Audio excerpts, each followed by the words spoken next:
जय श्री कृष्ण। राधे राधे दोस्तों, स्वागत है आपका अपने चैनल पर। आज हम लेकर आए हैं आपके लिए देवशयनी एकादशी व्रत कथा। तो उससे पहले हम आपको बताएंगे एकादशी तिथि का व्रत हमें कब करना है, एकादशी तिथि कब से कब तक है, पारण का शुभ मुहूर्त क्या है। तो प्रेम से बोलो विष्णु भगवान की जय हो। एकादशी तिथि आरंभ होगी 5 जुलाई शाम को 6:58 पर और एकादशी तिथि समाप्त होगी 6 जुलाई रात 9:14 पर। पारण का शुभ मुहूर्त क्या है? पारण का शुभ मुहूर्त 7 जुलाई सुबह 5:29 से लेकर 8:16 तक। तो द्वादशी समाप्त हो जाएगी 7 जुलाई रात 11 बजे। यह पारण समय हरिवासर से बसते हुए सर्वाधिक शुभ माना गया है। तो प्रेम से बोलो विष्णु भगवान की जय हो। योग निद्रा का रहस्य इसी दिन से प्रारंभ होता है। चातुर्मास वो 4 पवित्र माह जब भगवान विष्णु शयन करते हैं और सृष्टि का संचालन परोक्ष रूप से चलता है। यह कथा न केवल पुण्यदायी है बल्कि हमारी आत्मा को विश्राम, विश्वास और भक्ति से जोड़ती है। आपसे निवेदन है कि पूरी श्रद्धा के साथ इस दिव्य व्रत कथा को अंत तक सुने और विष्णु जी की कृपा को प्राप्त करें।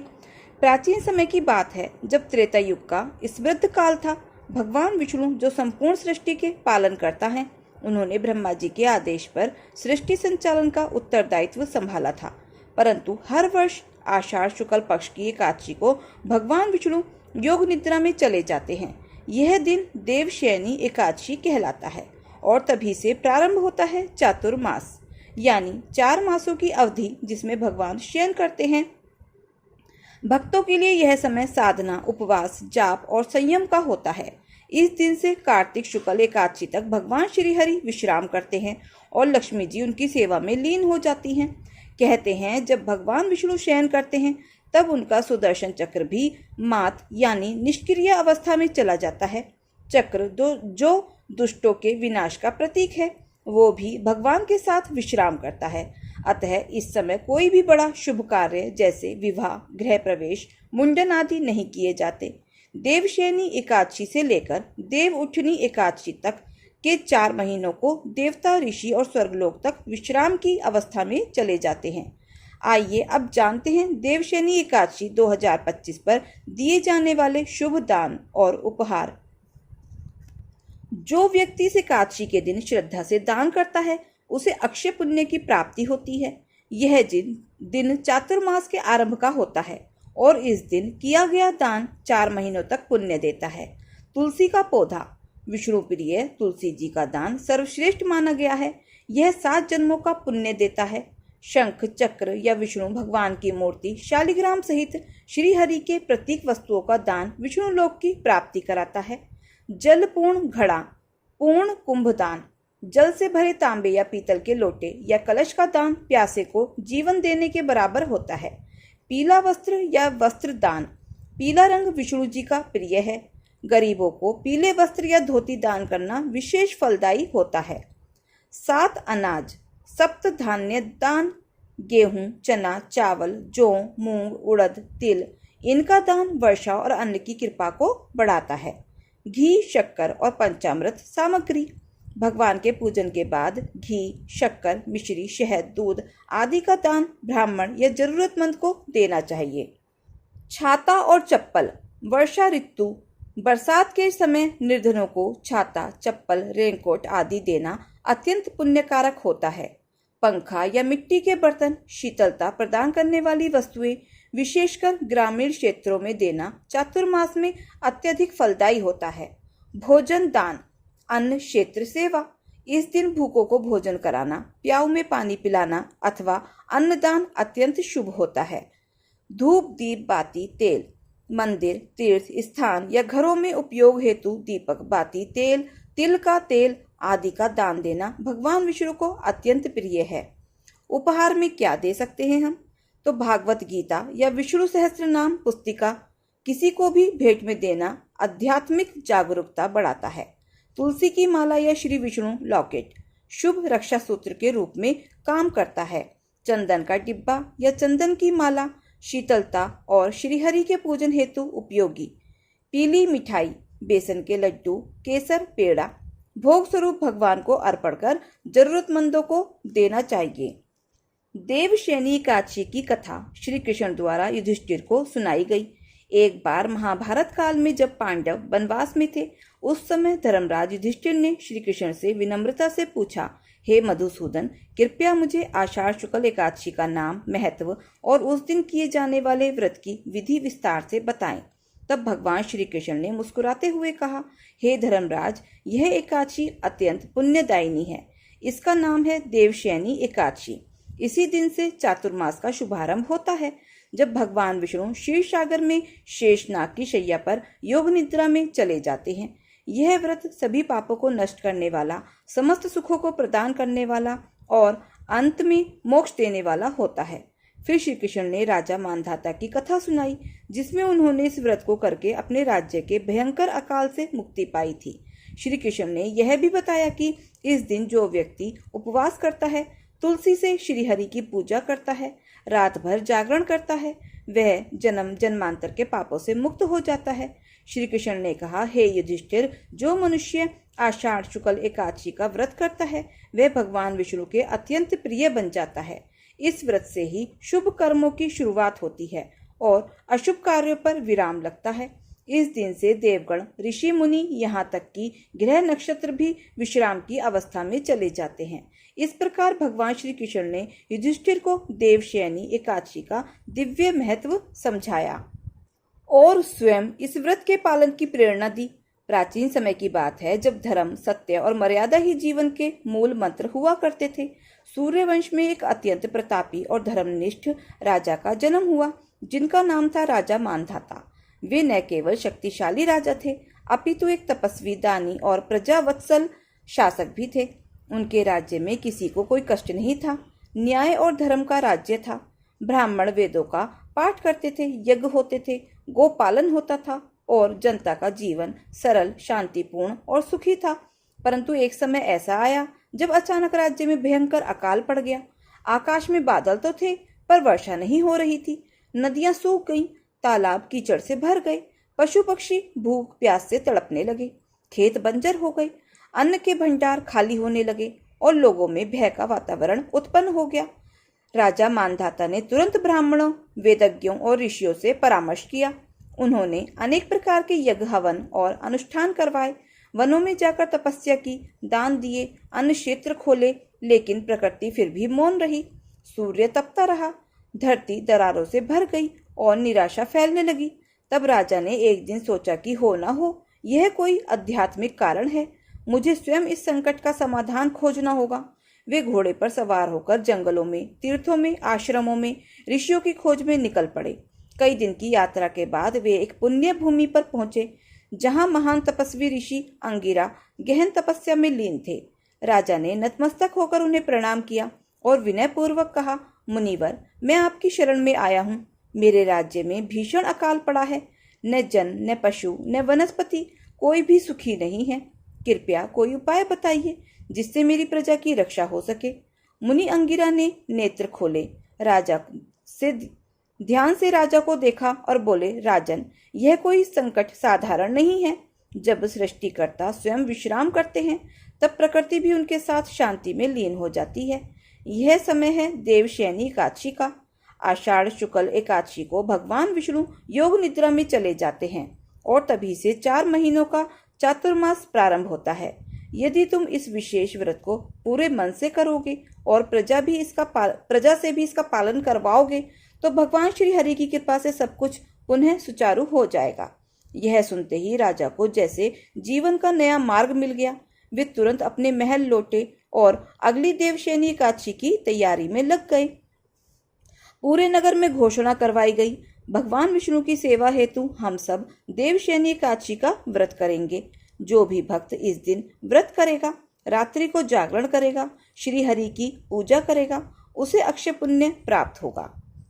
राजा ने स्वयं ब्रह्म मुहूर्त में उठकर स्नान किया, पीले वस्त्र धारण किए, शंख, चक्र, गदा और पद्म से विभूषित भगवान श्री हरि की सुंदर मूर्ति की स्थापना की और तुलसी पत्रों से पूजा की। उन्होंने विष्णु सहस्त्र नाम का पाठ किया, गीता का पाठ किया और नंदीमुख ब्राह्मणों को भोजन कराया। समस्त नगरवासियों ने भी व्रत का पालन किया रात को मंदिरों में दीप जलाए गए। भक्त मंडलियों ने भजन कीर्तन किए। ओम नमो भगवते वासुदेवाय के मधुर स्वर गूंजने लगे। राजा स्वयं रात्रि जागरण में बैठे रहे और भगवान से हृदय से प्रार्थना की कि हे नारायण, हे अनंत, कृपा करो, वर्षा करो, अन्न उपजे, प्रजा सुखी हो और सृष्टि में पुनः संतुलन आए। उनकी सच्ची भक्ति से प्रसन्न होकर भगवान विष्णु ने स्वप्न में दर्शन दिए। भगवान ने कहा, राजन, तुम्हारी निष्ठा, तुम्हारा त्याग और तुम्हारा भक्ति भाव मुझे अति प्रिय है। कल प्रातः से तुम्हारे राज्य में वर्षा होगी और सुख समृद्धि लौटेगी। राजा की आंखें खुली तो वे भाव विभोर हो उठे। उन्होंने ऋषि अंगिरा का स्मरण किया और भगवान को धन्यवाद दिया और सचमुच अगले दिन से आकाश में बादल घिरे। गड़गड़ाहट के साथ मूसलाधार वर्षा हुई। नदियां बहने लगी। धरती हरियाली से आच्छादित हो गई। खेतों में अन्न लहलहाने लगा। पशु पक्षियों में आनंद की लहर दौड़ गई। चारों दिशाओं में जय विष्णु भगवान की घोष होने लगा। राजा मानधाता ने उस दिन को अपनी स्मृति में अमर कर दिया और आज भी पद्म पुराण में इस कथा का उल्लेख होता है। जो व्यक्ति इस व्रत को श्रद्धा से करता है उसके जीवन में कभी भी संकट स्थायी नहीं रहता, क्योंकि जब भगवान स्वयं निद्रा में जाते हैं तो भक्तों की पुकार ही उन्हें जगाती है। देवशयनी एकादशी न केवल एक व्रत है, यह एक अवसर है चातुर्मास की शुरुआत का, आत्मनिरीक्षण का, जीवन को धर्म और संयम की दिशा में मोड़ने का। यह वह काल है जब न केवल भगवान विश्राम करते हैं अपितु हमारा मन भी संयम, भक्ति और साधना में रमण करता है। जो व्यक्ति 4 मासों तक मांस, मद, क्रोध, झूठ, लोभ, देश का त्याग करके भक्ति में लीन रहता है उसके जीवन में भगवान स्वयं जागते हैं। चातुर्मास में उपवास, तुलसी सेवा, गीता पाठ, श्री हरि का स्मरण अत्यंत पुण्यदायी होता है। इस कथा से हमें यही सीख मिलती है कि संकट चाहे कितना भी बड़ा क्यों न हो, अगर हमारी आस्था अडिग है तो भगवान अवश्य कृपा करते हैं। इसलिए भक्तों, इस वर्ष भी जब आषाढ़ शुक्ल एकादशी आए तो पूरे तन, मन और वचन से व्रत कीजिए, रात्रि जागरण कीजिए और प्रभु से प्रार्थना कीजिए कि हे श्री हरि, मेरी आत्मा को भी वर्षा दो प्रेम, भक्ति और ज्ञान की। जय श्री हरि। प्रेम से बोलो विष्णु भगवान की जय। एक बार एक राज्य में एक राजा रहा करता था। राजा बहुत ही बुद्धिमान और बलशाली था। राजा सदा ही अपनी प्रजा का बहुत अच्छे से ध्यान रखता था। प्रजा भी राजा को बहुत पसंद करती थी। राजा की 2 बेटियां थीं। राजा अपनी दोनों बेटियों से बहुत प्रेम करता था।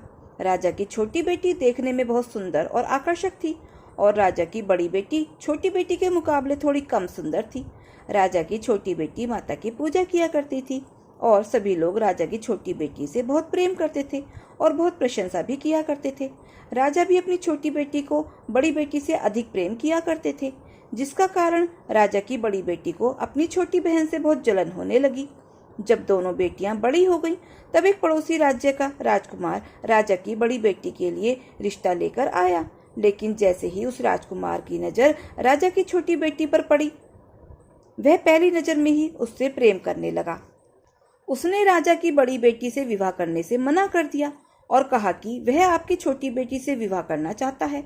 यह सब देखकर राजा की बड़ी बेटी अपनी छोटी बहन से बहुत क्रोधित हो गई और उसने उसे अपना सबसे बड़ा दुश्मन मान लिया। उसने अपनी छोटी बहन को जान से मारने का निश्चय कर लिया। पहले तो उसने एक लड्डू में जहर मिलाकर छोटी बहन को दे दिया, लेकिन उससे उसे कुछ भी नहीं हुआ। फिर उसने एक मटके में सांप रखकर रात को उसके कमरे में छोड़ दिया, लेकिन सांप भी उसका कुछ नहीं बिगाड़ पाया। फिर बड़ी बहन ने उसे कुएं पर पानी भरने के बहाने ले जाकर कुएं में धक्का दे दिया, लेकिन छोटी बहन को कुछ नहीं हुआ। हर बार ग्यारस माता उसकी रक्षा कर रही थी। तब बड़ी बहन ने पूछा, क्या तुम्हें पता है कि तुम्हारी या मेरी मृत्यु कैसे होगी? छोटी बहन बोली, हाँ दीदी, मेरी मृत्यु एक तोते में है। उस तोते के गले में एक हार है। जब तक वह हार किसी और के गले में न पहनाया जाए मैं जीवित रहूंगी।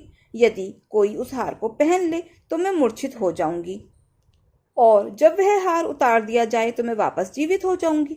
यह सुनकर बड़ी बहन बहुत खुश हुई और उसने उस तोते को ढूंढकर मार डाला और हार को अपने गले में पहन लिया। उधर छोटी बहन की शादी का दिन था। जैसे ही वह फेरे लेने लगी, 3.5 फेरे पूरे करते ही वह बेहोश होकर गिर पड़ी। वैद्य और हकीमों ने बताया कि वह न तो मरी है और न जीवित है। राजा ने उसे पुराने महल में पलंग पर लिटाकर कुछ सैनिकों को तैनात कर दिया और किसी को बताने से मना कर दिया। बड़ी बहन ने कहा, पिताजी अगर विवाह अधूरा रह गया तो आपकी इज्जत जाएगी, मैं विवाह कर लेती हूँ। राजा ने बड़ी बेटी को छोटी बेटी के कपड़े पहना दिए और विवाह करा दिया। परंतु राजकुमार को यह समझ आ गया कि वह उसकी प्रेमिका नहीं है। उसने मन ही मन निर्णय लिया कि वह अपनी प्रिय को खोजेगा।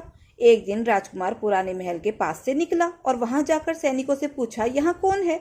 सैनिक बोले, यहाँ राजा की छोटी बेटी लेटी हुई है। राजकुमार बहुत प्रसन्न हुआ और जैसे ही रात हुई वह प्रेमिका उठकर खड़ी हो गई। उसने सारी बातें बताई कि उसकी जान एक तोते में थी और उसकी बहन ने उसे मारने की कोशिश भी की थी। उसके पास एक हार है जिसको वह सुबह पहन लेती है और रात को उतार कर रख देती है। जब तक वह हार को पहन कर रखती है तब तक मैं मूर्छित रहती हूँ और जैसे ही वह हार को उतार देती है तो मैं जीवित हो जाती हूँ। और जब तक मेरी बड़ी बहन के पास वह हार रहेगा तब तक मैं ऐसे ही जीवित और मूर्छित होती रहूंगी। अगर मेरी बड़ी बहन के पास जो हार है वह मेरे हाथ लग जाए तो मैं हमेशा के लिए जीवित हो जाऊंगी।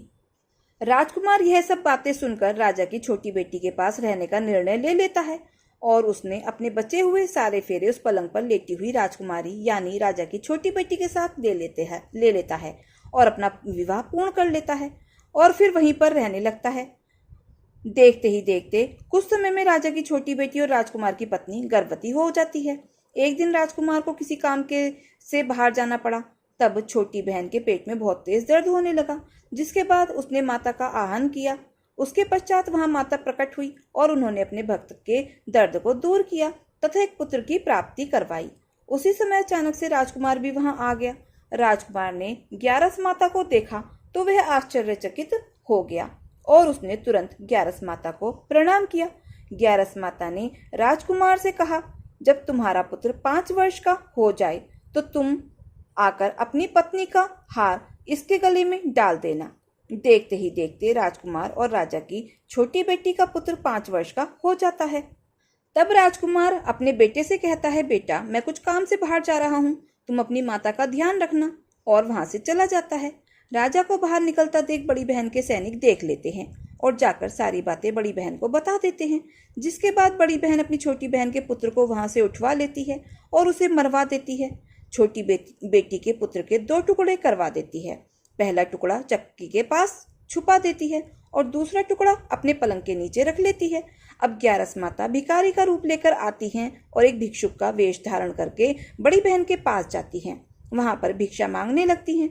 बड़ी बहन अपने नौकरों से कहती है, जाकर भिक्षा दे दो, लेकिन जैसे ही नौकर ग्यारस माता को भिक्षा देने आते हैं, माता उन्हें मना कर देती है और कहती है, मैं तुम्हारी महारानी से ही भिक्षा लूंगी।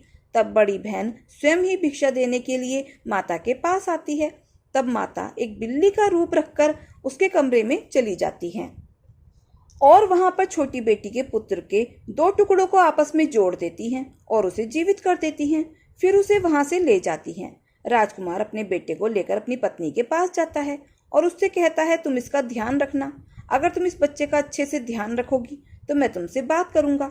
एक दिन राजकुमार अपने बेटे से कहता है, बेटा तुम मम्मी से उनके गले का हार मांग लो। तो अपने पिता की बात मानकर राजकुमार का बेटा अपनी माँ के पास जाता है और कहता है, माँ मुझे तुम्हारा हार चाहिए।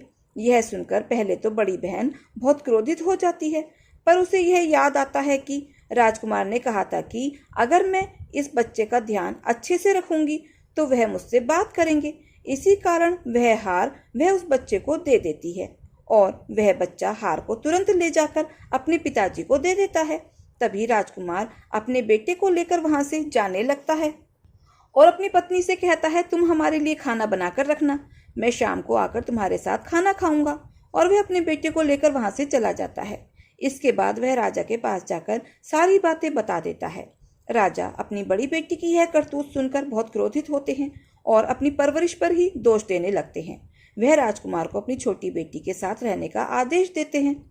इस प्रकार ग्यारस माता की कृपा से राजकुमार और राजा की छोटी बेटी सुखपूर्वक रहने लगते हैं। तो प्रेम से बोलो एकादशी माता की जय हो। एक बार शिव ने अपने तेज को समुद्र में फेंक दिया। उससे एक महान तेजस्वी बालक ने जन्म लिया। यह बालक आगे चलकर जलंधर के नाम से पराक्रमी दैत्य राजा बना। इसकी राजधानी का नाम जलंधर नगरी था। दैत्यराज की कन्या वृंदा का विवाह जलंधर से हुआ। जलंधर महाराक्षस था। अपनी सत्ता के मद में चूर उसने माता लक्ष्मी को पाने की कामना से युद्ध किया, परंतु समुद्र से ही उत्पन्न होने के कारण माता लक्ष्मी ने उसे अपने भाई के रूप में स्वीकार किया। वहां से पराजित होकर वह देवी पार्वती को पाने की लालसा से कैलाश पर्वत पर गया। भगवान देवादिदेव शिव का ही रूप धरकर माता पार्वती के समीप किया, परंतु माँ ने अपने योग बल से उसे तुरंत पहचान लिया तथा वहां से अंतर्ध्यान हो गई। देवी पार्वती ने क्रुद्ध होकर सारा वृतांत भगवान विष्णु को सुनाया।